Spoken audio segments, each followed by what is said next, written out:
Ladies and gentlemen, welcome to the Above Average Shoe Show!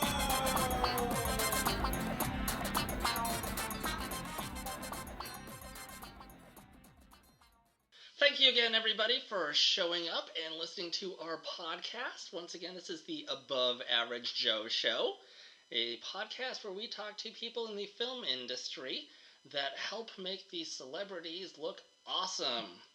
And today's guest is one of those people that has done it several times. And just to give you an idea of things she has worked on, little movie called The Hunger Games, TV show called The Originals, Vampire Diaries, Insurgent, Blended, The Avengers, if you got a chance to watch that. Small little TV show some people from down here have heard of, The Walking Dead. Movie called Venom that just came out, Anchorman 2.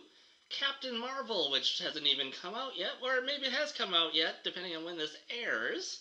We're also looking at The Punisher TV show. We are looking at the Watchmen TV series, Life of the Party, Captain America Civil War, Rampage, Black Lightning, Acrimony, Macgyver, Dynasty, Thor Ragnarok, and the Mule, which I saw and I did not even realize there were stunts in the Mule. But apparently there are, and maybe we'll get into that, maybe we won't. But our guest today is the wonderful, the beautiful, the talented CC Ice.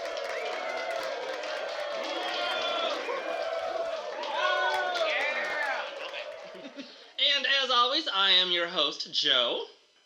You muley quip! I wish people would stop telling me that.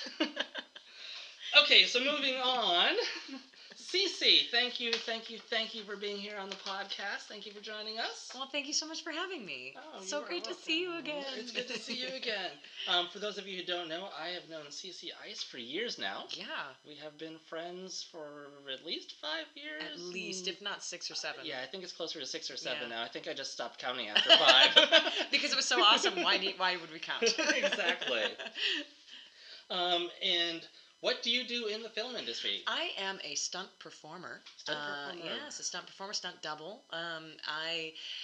I help create all those amazing action sequences that you see in some of the films, and I double actresses to keep them safe so that they can do their job and I can do mine. I come in and sometimes I help with the choreography, or I learn the choreography, fight choreography, action choreography, anything like that, and then we perform it on the day and keep everyone safe. Awesome. Safety first is our main priority, actually. And out of, the list that I just gave of everything that, not everything, sorry, of some of the stuff you worked on, what are some of the more famous scenes that we would be able to recognize you in where you were stunting or where you were doubling and be like, oh, I just heard her on a podcast? So the most recent one that you would have seen is Avengers Infinity War, which came out last year in 2017. Well, now it's 2019, so that's 2 years ago. I can't believe it's 2019 already.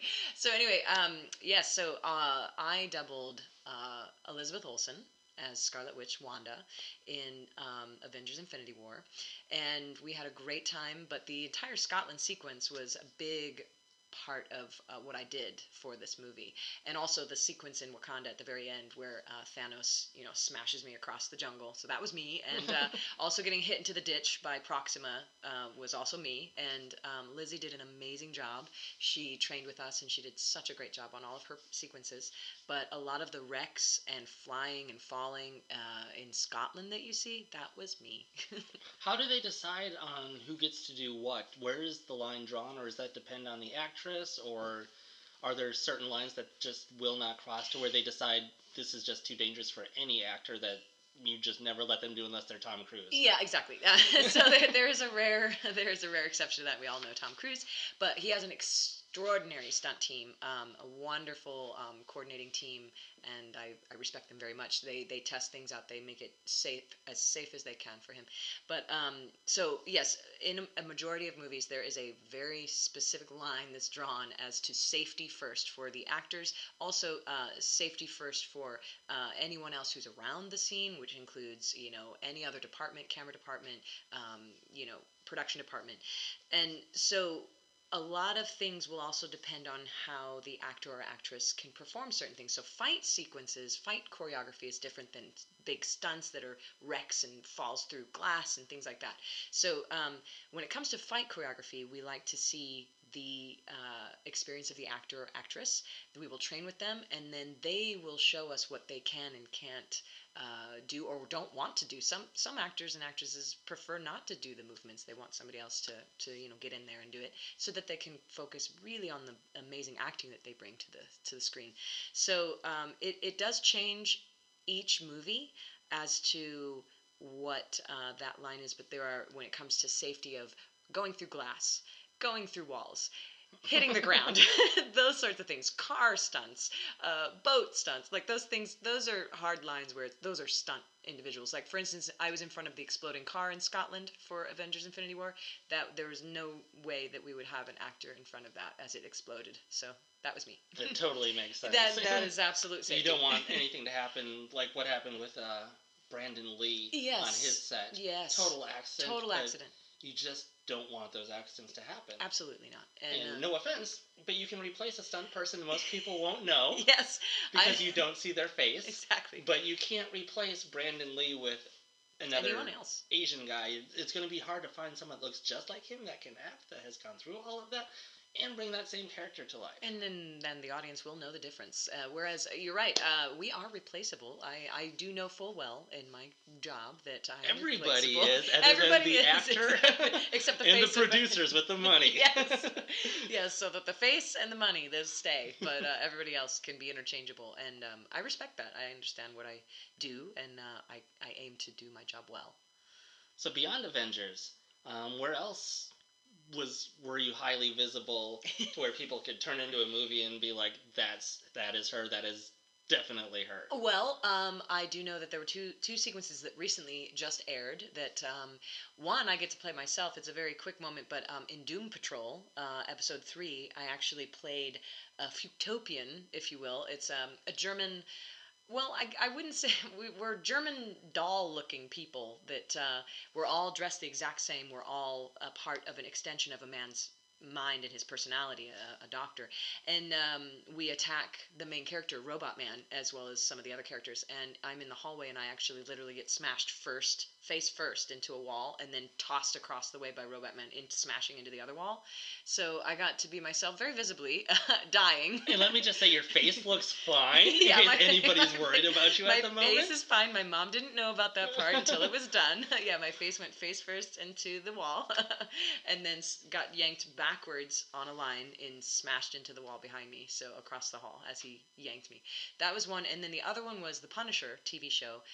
Episode 1, there is a bathroom fight that the Punisher has with some agents, and I double the actress that's in the bathroom stall. And then the other performer is Monique Ganderton, my very good friend and also stunt coordinator. Oh, nice. So she got to play herself in the scene, and I doubled the actress. And so I get to get slammed around by John Bernthal himself in the bathroom and get thrown through a bathroom stall. So that's very clearly me. And leading up to that, when I get slammed to the ground as well with a knife fight, I have this piece with him where we're fighting knives and he's kicking me around, and it's a pretty great time. So awesome. Yeah. And how did you get started in doing stunts?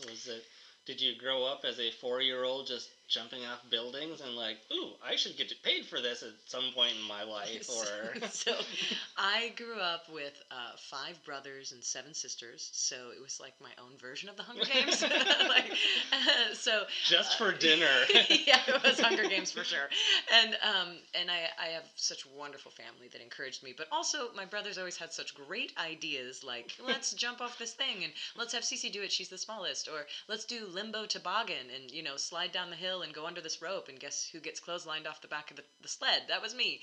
But that does sound amazing. It is amazing. It was an amazing childhood. And Mom always had us in the hospital at some point. Not that she was a bad mother. She's an amazing mother, by the way. But we were always having terrible ideas when she was... and kids just get into stuff. Kids get into stuff. She's an amazing mother, and I love her so much. She supported me and all of the kids. She deserves an award, by the way. My parents do. But my brothers would always have, let's jump down the staircase with this trash bag as a parachute, and that didn't go so well. So that's where it started. And then I saw... Sorry, I'm laughing. You can't see me. Sees me. You can't hear me. That was a non-breathing laugh that I was just doing there for a moment. I am sorry. It's amazing. But and then as a young woman, seeing my mother, such a strong woman, and then seeing my sisters and my brothers. But then I watched movies like Aliens with Sigourney Weaver being like total awesome, strong female character, and then I saw Terminator 2 with Linda Hamilton, and that was it. That was the moment where I was like, oh my gosh, I want to do pull-ups like that. I want to be a strong woman. I want to save the world, And so those ladies on screen inspired me, though I didn't know stunts existed. I didn't know that. I grew up in Missouri. They don't do films there. I didn't know what it was. But I just knew that I wanted to do the action, and I wanted to save the world. Which you are slowly doing. In superhero and have movies. sort of done until Thanos showed up. Well, what a jerk, right? No, but yeah, one superhero movie at a time, pretending to save the day. Cool, awesome. We are going to go ahead and take a quick break, and we will be right back with more CC Ice.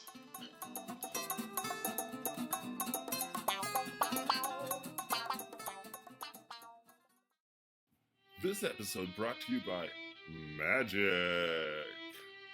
Watch this. I'm going to make all of the audio that you're listening to disappear.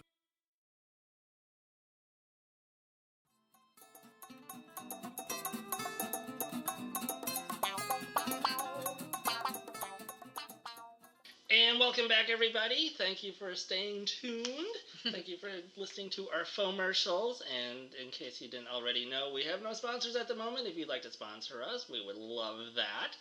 But for those of you listening, also, those are fomercials. They are fake commercials, so please do not send us emails complaining that you cannot find advertisements on Googling these names. But we are back with CC Ice. Hi. And we are going to talk a little bit more about your stunt life. Oh boy. And so I have a couple of questions that I've been curious about. I know that we've been friends, but we usually don't talk shop. So it's like we're done with work, we get off the job. I don't want to sit there and talk about what I've done with casting. You don't want to talk about stunt work. Let's just talk about other stuff. Yeah. But we know that we have other listeners out there right now. So I'm going to ask questions that I've always been curious about and find out what your input and your answers are. So I'll do my best. So when you're getting into a fight scene and you need to figure out choreography, how much input do you have as a stunt person as compared to the stunt coordinator? Is that more of a collaboration? Is that something that they've already choreographed and they come to you and say, these are the 5 moves that I need you to do? Can you do them? No. Okay, next person. Can you do these 5? Or is it, you can do 4 of the 5, let's adapt. How does that whole process work? So the fight, I would say the stunt coordinator will get the script and be able to read the script and see what characters they have in this. And so if the character is a superhero that has a lot of flipping and a lot of wire work, essentially, as you're reading the scene, you realize certain skills will be needed. Or say there's a sword fight and you're reading it and you realize that the person you have to double has to have sword experience. You will, as a stunt coordinator, start thinking of who could double these characters that have these skills. So you would start reaching out to those specific stunt performers that have sword skills, that have wire work skills, that have gymnastics capabilities over somebody who might not. Not all parts are like that. Some are just straight fights, without technique at all. It's a prison brawl and somebody's getting shanked. So it really depends on what characters you have in the movie, and then from there, the stunt coordinator will put their team together. They will find a fight coordinator and a fight choreographer that will know those styles, somebody who's versed in sword fighting, or somebody who's versed in very realistic hand-to-hand combat. So they'll start putting their team together, and then the stunt coordinator will hire the doubles. They will come in, they will start working with the fight coordinator, the fight choreographer. So the choreographer will have a style, but you do, as a performer, get some input at times depending on who you're working with, which is awesome, because there are times when I might not be able to do a move that they're thinking of, but I can do something similar. So I'll say, what about this? This I can deliver no matter how many times you ask me to. And they'll be like, awesome, it works with this, or let's try something different. So they try and work off of your strengths, too. Yes. So if something's lacking a little bit, it's like, well, we can do something a little bit better. Yes. What have you got? Yeah, because we all want to succeed at the end of the day. We're all a team that want to put our best foot forward and really bring the scene to life, and in the way that the director is hoping to see, in the way it was written, in the way that the stunt coordinator would like to see as well. And so we tend to do pre-visualizations of the scene as well. Which is so we will. The fight coordinator and the fight choreographer will come together and create a scene and choreograph it, and then the performers will either be helping in that or learn it. And then we will get a camera on it, and we will film it in the way that we hope to present it to the director.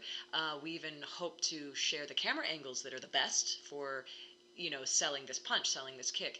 And so we actually edit together a small mini movie to pitch to the director or whoever needs to see it, producers, etc., as to the stunts that we can deliver, how we would do it. And we're not in wardrobe, we're in regular rehearsal clothes. You can see the wires, they're not edited out, but you can see how we would do this wire gag, and in the scene doing the acting and everything, so that they can see how the actor would flow into the scene, where the cut would be, where the stunt double would be used, and the angles to be used, so that you can hide the stunt double in that, and then show them how to film it properly and give it to them. And they either go, this is awesome, let's film it just like this, or they'll say, we love this, we'll film it our way, or they'll go, this is not really the style we want, come back to us, it's close, try again, and we'll do a scrap of that and start over and do a whole new previs. How far in the process do they scrap that? Is that before you guys have started practicing, or are you guys already like 3 weeks into practicing this, and all of a sudden it's like, let's do something else. Let's start all over. And by the way, we're filming tomorrow. Yes, we've had both happen. We've had all situations happen. If you ever could imagine any situation happening, it's changed literally as we're on set. It's changed previous to set. It's changed in the rehearsal prep phase. Locations have changed before, where we will choreograph something that will take place on a train, and then we're halfway into that, and they just decide a completely new location will be on a farm, so we have to re-visualize the entire fight, because now we're in an open plains without any walls. So that's happened to us. But the fact that we are a team, we are a family, we want to succeed, we just go, all right, this is the way it is, let's bring our best, do the best that we can, and deliver something awesome. So we do collaborate quite a bit, but of course, I don't have as much knowledge as the, stunt coordinator, the fight choreographer, so if they ask my opinion, I will give it, but I'm always ready to learn from the best of the best, and I know that I'm very down here, so I want to learn. You're not always offering I'm up, not, what would be better? No. I mean, your idea is great, other than it sucks. Let's go with my plan. Yeah, my plan, exactly, Star-Lord. And then half the world dies. Yeah, so there's because that you plan. offered up your plan. Yeah, that Way was to go, such a great moment in Infinity War with Star-Lord. So it is a collaboration, and I'm thankful for the opportunities I've had with the wonderful coordinators and choreographers, but they are so amazing with their knowledge that I always trust them, and most of the time they're very good about modifying whatever needs to be modified for each person's individual skill to really shine. Mm-hmm. So it's a collaboration. Awesome. Yeah. And then with this, having to choreograph scenes, and then you've got to try and figure out what works, what doesn't work at the same time. How much of the script do they actually give you? I mean, do you know what's happening beforehand? So where it's like, okay, so I have to choreograph because she just broke her leg. Mm-hmm. Do you know that information going in? Do you not know that? Do they give you just enough, like, okay, we just want a fight scene, it's in a train, you got a broken leg, go from there? Yeah. Or are you like, oh, this is just before Thanos destroys everybody, and now you know the ending to Endgame, but you're not allowed to tell us. I know nothing. I just work here. Yeah, Infinity War was amazing, and as we all know that it already came out, so I hope you've seen it, everybody. Spoiler alert. Yeah, spoiler alert. It has come out. It has come out, and Infinity War was incredible to work on, but that was only specific people ever got to see the script, and then they would share what we needed to know in order to do a good previs. That was how it went, and I totally understand. Yeah. So we knew pieces. We knew the pieces we were in, and we knew the pieces that we needed to know in order to portray what we needed to portray on that moment. Other films are very open with it. We can see the whole thing, and the stunt coordinator will describe the whole scene or let us read the whole scene. Sometimes we'll get sides and read the whole scene. But it actually just depends on how the production feels about that. So, like, for instance, on Punisher, we did need to know that he had an injury to his butt. He gets shot and ricochet. Sorry, spoiler alert on this. It already came out, but Punisher, this current season that already is out, a ricochet happens and he gets hit in the butt, and so, like, that's something we had to know for the previs, because that's a very important story point that plays later. So you have to find a stunt actor that can portray a guy who got shot in the butt? Yes, and he was wonderful. Wow. No, yeah. I mean, it's one thing to portray emotions, Yeah. but to portray that you have a wound in your buttocks and For the rest of the fight, yeah. Yeah, for the rest of the fight, trying to figure out, okay, how would I move with that pain? Yeah. Which you can only imagine what the pain feels like. Yeah. It's like, well, could I do that? Yeah. Or it's hard to draw those lines, not Exactly. having a bullet in your ass. Yeah, and the stunt performers all did a great job on that one, by the way. But yeah, so there are certain times where we need to know what's happened before and after, so we know where we've come from and where we're going. But then certain times they're like, no, we just want to see what this is. That's all we need. So it's a fun game. And then what happens when you've got, like, recurring stunt work? So say, like, Avengers, we'll go back to Avengers again. You've been working with Elizabeth Olsen through that whole thing. Yeah, through and you guys Infinity had War. to work together Yes. to come up with her moves because she wanted to do something a little bit more elegant and more fancy with when she was doing her magic. I don't know what to call it. I'm sorry, I'm not nerd enough. I'm nerdy, but apparently not that nerdy to come up with the correct term. So Elizabeth Olsen is wonderful. I love working with her. So my entire time on Infinity War was incredible, just to be around her and to work with her and to train with her and to train her and to also get her input into this character that she's brought to life previously in other movies. But the difference here was her character has grown while training with the Avengers, so Infinity War needed to be more than she had done before. And so we took the style that she had come up with, this beautiful, elegant style, different, very unique, and then we expounded on it by tapping into other styles of martial arts. And we came up with some styles, and then we had her come to the studio and train with us to see what felt natural in her body, what she liked, what she didn't. And then we went from there, also collaborating with her movement coach. So it's kind of amazing that we all sort of came together and created this together. And then when I would do certain bigger moves, I would always make sure, do you feel that your character would do this? And either yes or no, and to make sure that she felt good with what the character was, because it's her character ultimately. I'm just there to fill in the pieces of the action part that's dangerous. You're there to emphasize and Yes. just to help support her. And... Yes, but I would never try to do something that didn't seem right for her to do, and I always would check in with her, and she is so wonderful to collaborate, and such a good sport about it too. And she really gets in there. We were so proud of her. She's an honorary member of our stunt team because she did so well when we had her flying on wires and things like that. Wow. So yeah, we were So able to. you really brought her in and initiated her. Yeah, we did. And then, by the way, none of this will be in the film. We're just doing this to you. yeah, we're just having fun back. But no, for Infinity War, we had her flying. We had her doing really cool stuff and doing some great fight sequences in the pillars in Scotland, as you can see. And then I did some of the wide shot stuff as well, and then all those wrecks. So it was a good team. So, but that's how it goes. So we collaborated together and came up with her very specific style, and hopefully people enjoyed it. And speaking of the Scotland scene, one thing that I had just seen on the internet, the restaurant that you flew into wasn't the stunt, or wasn't the actress, wasn't anybody else. It was you literally flying through their front window, their front door. Yes. They now have a plaque sitting on their restaurant saying this is where the Avengers happened and broke through the window. Yes. because you specifically Yes, me. They broke went into the their restaurant. That was an incredible stunt. And let me just tell you that, Sam Hargrave, Monique Ganderton, stunt coordinators, as well as the rigging team, Mike Huggins and his entire rigging team, I have to hand it to them for keeping me safe, for keeping my life safe. My mother's very happy as well, my mother and father.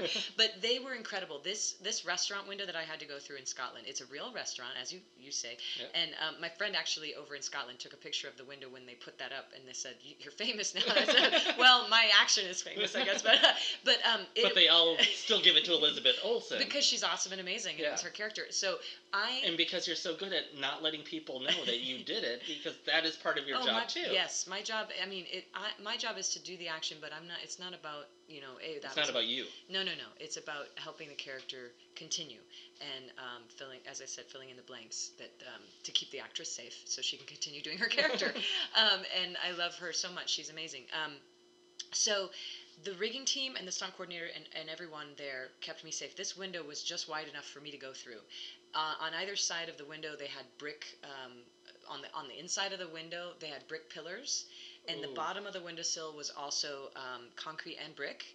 And so if I went through incorrectly, I would smash into either of those things, and also if I didn't get my legs in the right way, I would clip the bottom and possibly injure my ankles. So you're looking like a 6-inch clearance on either direction? It was pretty tight, and they measured it. They did such a great job. They measured it out many, many times, and then we rehearsed it on studio of putting tape marks out and to make sure that I went through the tape, and if I hit the tape, then that was like operation. So they put tape on a wall? They just hung throw tape. you against a wall? No. They hung tape just from the we had the whole from rig the ceiling set up. And the rafters and stuff. Okay. We had a whole rig set up, and they hung tape from those and said, if you touch those, it's like operation. That's a bad thing. So we got it just right. We dialed it in during rehearsal, practiced with the breakaway glass, and everything on the night went smoothly. I did it 3 times for 3 different camera setups, and there's footage of me on the inside. I actually landed into breakaway tables and chairs on the other side of that. Oh, wow. They didn't use that footage ultimately for the film, but it's somewhere. Somebody has that somewhere of me smashing through everything on the other side. And the thing about it is I could only go so far, because if I went too far, I've slammed into an actual bar that the restaurant had in there. So it was a big oak bar. And so the rigging team had to make sure that I also stopped in the point that I had to stop on the other side, or else bad news. Is this more of a guess and check thing, or are they like No, mathematicians that... No, there is no guesswork in that. They mapped it out, and they know their stuff. Mike Huggins and his team are incredible, and they know their stuff, so they kept me safe. So many wire gags, so many. That every is day. amazing. It was like every day, Cece, you're on a wire, Cece, you're flying, you're seeing, you do this, that, and they were plotting it out and measuring it out, and everything was to the T. So I'm very thankful to them. Yeah, so that was my favorite gag I've ever done, by the way, was the window gag in Scotland. 2 months of night shoots there for that. And with all of this choreography that you have to learn and do, and all of the movements and everything that you're drawing from, I know a little bit of your history. Oh, gosh. You used to be a dancer. Yes. How much of dancing goes into what you do now? I know it would be very violent dancing. Very angry it still dancing. seems like you could pull at least some of that history that you've had onto screen. Absolutely, 100%. So I was a dancer for 18 years, and I was part of dance companies, and I was a choreographer for a small theater company, and did some other things as well. And that has helped me immensely with wire work, with fight choreography. Even though it's a different intention, I had to work very hard to make my transition into actual fighting. I started taking Muay Thai, boxing, jiu-jitsu, judo, these sorts of things. And the intention of my move is very different now, but the flow, the body awareness has helped me with, reactions, fight reactions, because I know my body, wire work because of the core, and being able to fly like superheroes and those sorts of things, but also memorizing choreography. It is a dance. Oh, yeah. Even though you're trying to kill the other person now, it is a dance between 2 or more people, and it's a story you're telling, just like on the stage. So I'm absolutely thankful for that background that I didn't know would be aiding me in this, and also a high threshold to pain, being in ballet and Oh, modern dance. those shoes. I'm just telling you, hours and hours and hours in dance studios doing the same move over and over and over again. So I am very good with repetition. I don't mind it. I will train forever and a high threshold to pain. So with a smile on my face. So it's helped me. Loving it all the way. Oh yes, I do love my background of dance. It's helped me much. And then also in your history, this may or may not relate. We'll see where this conversation goes, because I've been curious about this. I knew about it, but it wasn't until I researched you again that I was reminded. You used to work as a magician's assistant. One of the most amazing jobs that you could possibly have for somebody like me that just loves magic shows. I will sit there and watch magic. But then I ruined it this last year. What did you do? I watched the TV show Magic Reveal. No, don't. Because I was just curious. That guy, man. I'm so mad at him. I think all of us who really care about magic is kind of angry at that fellow. So yes, I actually ended up in that by... I was a dancer, and I auditioned to be in one of the many shows that were live shows, and then they needed dancers for this magic show at first, and so I was a dancer in the magic show, and then slowly but surely we also started learning the illusions. So then I actually became a magician's assistant through that. There were a couple different ways that we ended up in those spots, and it was some of the most exciting and thrilling times of my youth was performing these amazing illusions and seeing not just kids' faces, but parents as well, adults, everybody just, wowed by the amazing magic that we brought to the stage. And to this day, my parents still don't know how any of those are done, because I signed a contract of saying that those illusions would be private. Don't let them watch And Netflix, because that's how I got it ruined for me. So my parents are sad that I won't tell them even. So I don't share that. It's true magic, truly, when you work with such amazing magicians, and the timing and the amazing magic that comes to stage. It's real. I mean, all of it is kind of mind-blowing, even when you know how they do the things. Oh, I know. It's like, there's a lot of thought that goes into it. There's a lot of choreography that goes into it. There's a lot of timing that needs to be done, that if you're not doing the right thing at the right time, you ruin the illusion of everything that's going on. Oh, yeah. No, it's a lot of pressure. Very easily. It's a lot of pressure, and also, so I worked with a lot of magicians, but Sean Paul and Julianne, they're a team, amazing, wonderful. I love them to death. They had this spark that was just so different, and they also created a lot of their own illusions, and they are phenomenal. They are so talented, and it is magic. No matter what, when you see them perform, it's magic. It's like, oh, that's magical. The quick change act that they had was phenomenal. Everything that they did, and their personalities were so wonderful too. They were a joy to work with, and that was my favorite time in the magic times was with them. So, but even when I know how an illusion is done, when it's done well, I'm still impressed, even though I'm like, I've done that one. And I'm like, I still am impressed by it. If they do it right and they add just the right amount of pizzazz. Yes, yeah. You're still, wow, that was really good. Yeah, well done. It's like watching the movies. Yeah. You know how all the stunts are already done. Oh, yeah, but then you're like, wow, that was great choreography. That was a good amazing fight scene. So ultimately, that's how I felt about watching my friend Monique in Atomic Blonde, as well as Charlize Theron. Atomic Blonde is one of my favorite movies, and incredible. And Sam Hargrave and the whole team, everybody did such a phenomenal job, and Greg Minter and Daniel Hargrave. So the fight sequence that happens in the staircase, that's part of a Warner, that's a Stitch Warner, it's an amazing fight sequence, and it's so brutal and so real, and the team put it together so beautifully that it's magic. So as a stunt person watching that, I go, wow, these guys did incredible. And you can't even tell the moments where Monique is in there doing it, and then Charlize is in there doing it. It's beautifully done. Seamless. And then some of the wrecks that the guys take down the stairs, I'm just like, oh gosh. That is where I'm like, that's magic.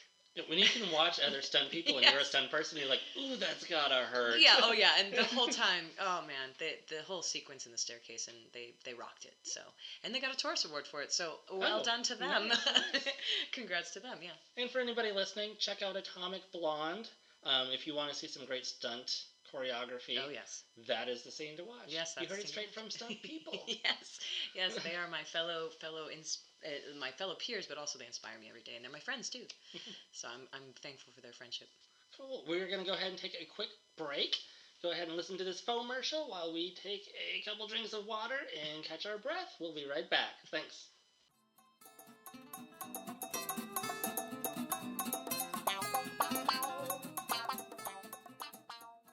This episode brought to you by Pneumonia. You liked our original ammonia flavor gum? Now try the all-new Pneumonia. Pneumonia is so juicy, it'll leave you breathless and gasping for more. Can now be found at several local ocean beaches near you. Pneumonia.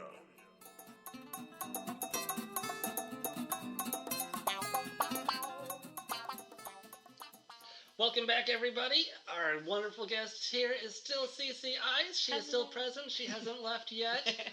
All upset and confused on why she was even here to begin with. I'm having a great time. We are both having a great time. Everybody's having a great time. Yeah, I'm happy to be here. Thank you so much for having me. Oh, you are welcome. And let's talk about some of the other work that you do. Mm-hmm. Some of it is stunt related, some of it is semi-stunt related. Mm-hmm. And one thing that I know is that last time I talked to you, you owned your own gym. Mm-hmm. But apparently, from what I've heard, you now own 2 gyms. Yes. You are branching out. You become a franchise. I'm a franchise. So when I first moved here in 2012, I met some wonderful friends of mine. They're now my best friends, but at the time I met some wonderful people, and they became we became a pack, if you will, of stunt folks.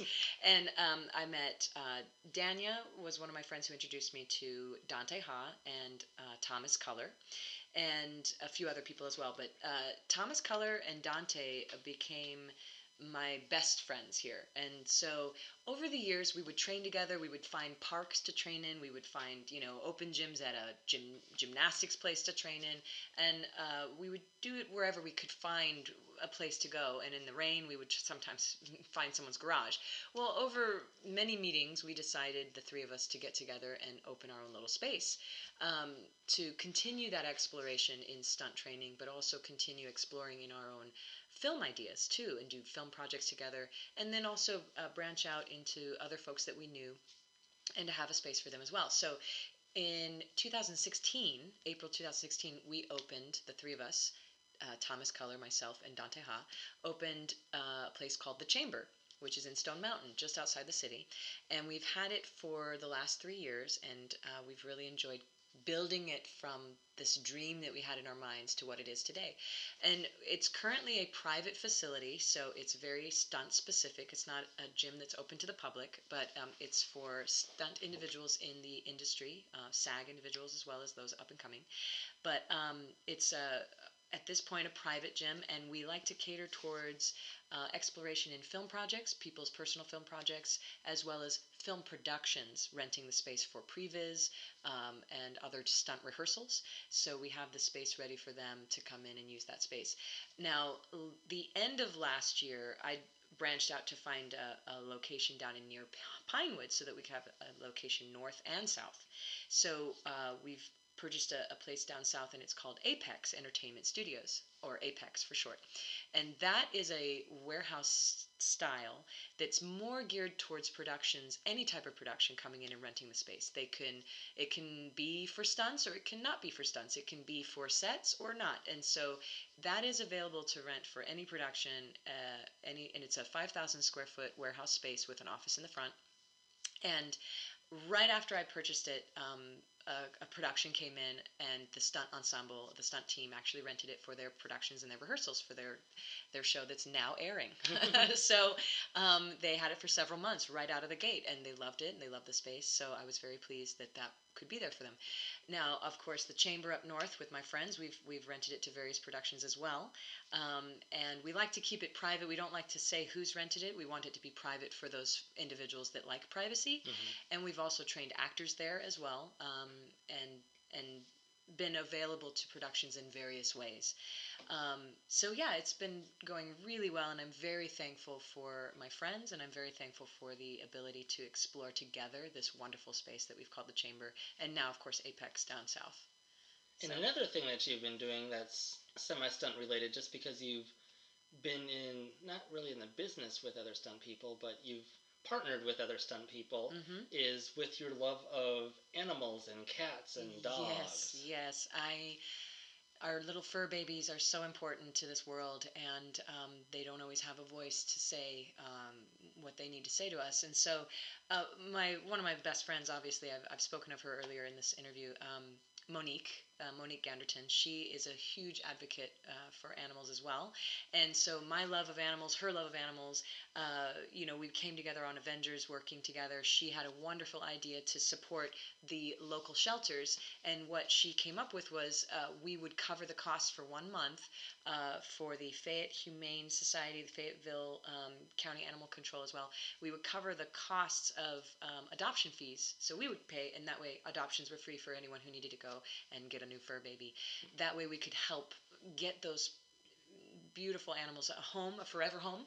And so we had such a great time doing that. And I think it's so important to adopt, not shop. I know that's such a saying, but I think it's so important. There's so many little animals that need homes that have been, for various reasons, either given up or found on the streets, and they're just looking for a loved one to take them home and love them forever. And Monique has a wonderful farm where she has so many animals that she loves and cares for, and she's amazing mom. She's amazing fur baby mom. And so we very much like to recommend, if anyone would like to donate or give their time or foster even. Some of these locations are looking for fosters because they don't have an actual place. They just get the animals out of those places and then foster them until they can find a home. So the Fayette Humane Society, they need fosters, and they really help people with, they help the animals, the population control of animals, because they help people cover the costs of having their dogs or kitties neutered or spayed if they can't afford it, that sort of thing. And that's at FayetteHumane.org. And these are all Atlanta or Georgia-based? Yes, Georgia-based. Just because people will be listening across the world. Yes, I know. Let's narrow it down to let them know. So this is in Georgia. This is in Georgia, and I recommend you looking in your own city for those shelters that really need your help, whether it's your time volunteering or if you have some money to spare to send to them to help cover the costs of surgeries that might be needed, or food, or any various thing, cat litter, everything, toys.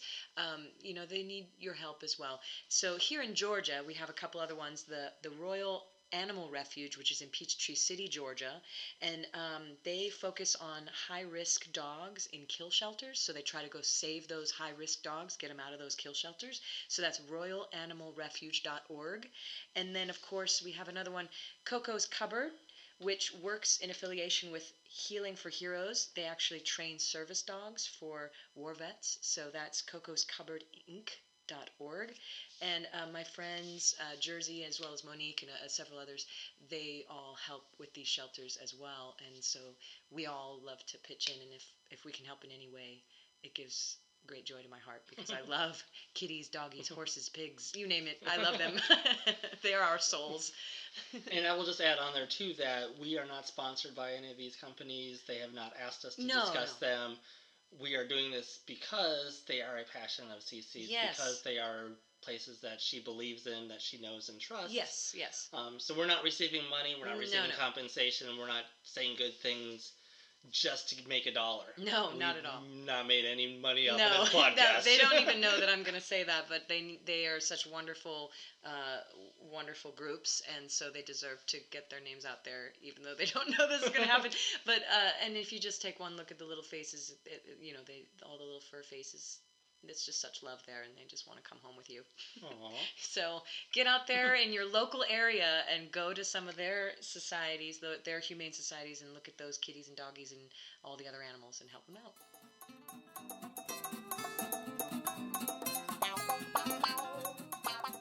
This episode brought to you by the homeless cats down on 9th Street. Down with dogs. Cats rule.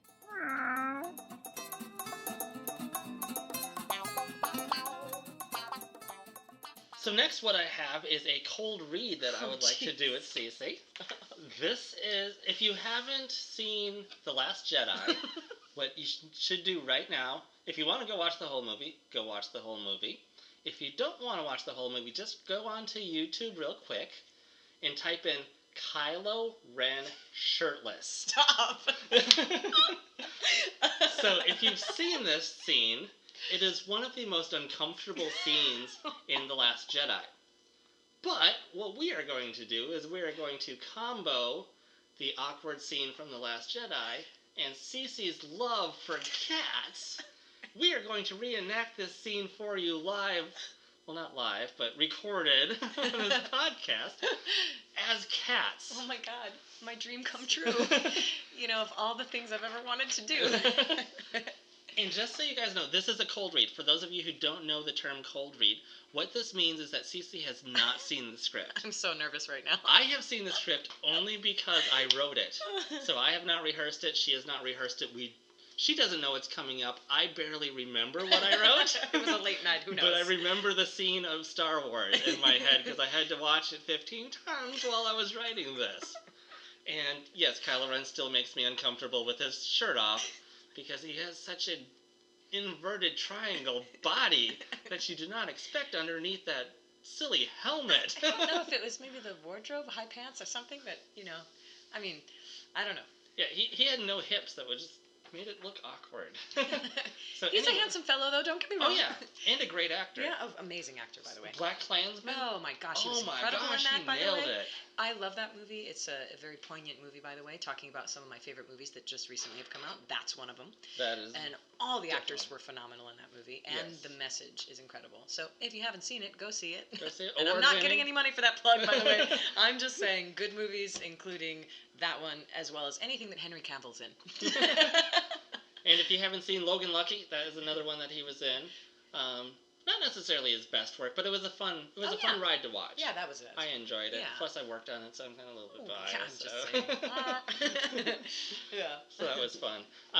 So yeah, she has not seen this scene. Cece has no idea what we're going to read. So we will be making odd cat noises through all of this. And this is going to be either really good or really bad. We will see how it goes. And yes, we can always edit it out. And we will need to share the script, too. Okay, great. I'll put it right here so we can. And I will be playing the role of Kylo. And you will be playing Rey. Okay.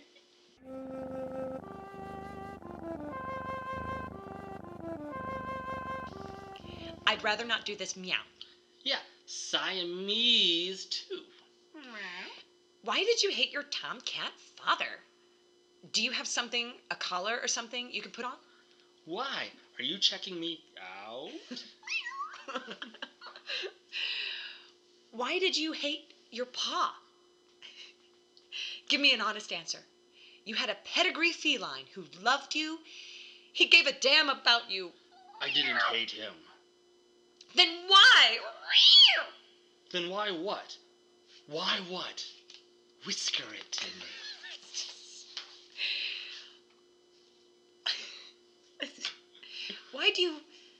Why did you catnip him? I don't understand. No. No, you don't.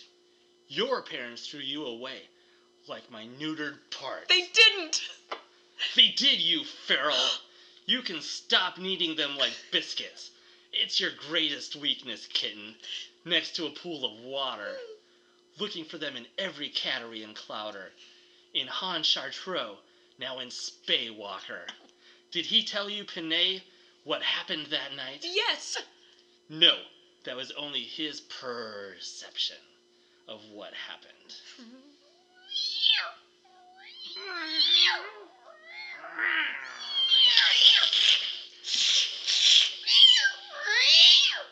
And cat scene. Cat nap. Wonderful. I think that was, pretty accurate to the scene that was in the movies. Not bad for cats reenacting. I think it was great. And what the audience couldn't see was we were cleaning ourselves simultaneously, so now my ears are a little bit wet. Yes, and I had cat paws too. I had the cat paws. We're going to take a quick break. I am going to dry my ears off, and we will be right back.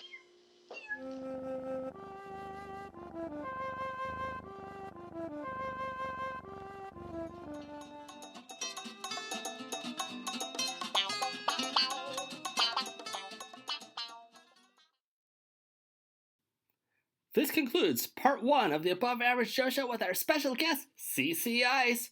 Be sure you also check out part 2, where we take a trip together in the Ready, Set, Life, Go machine to a sandy ocean beach, and we play my favorite game of 25. We also talk about her, and everyone's really, adoration of Keanu. So tune in to part 2 with our special guest, CC Ice.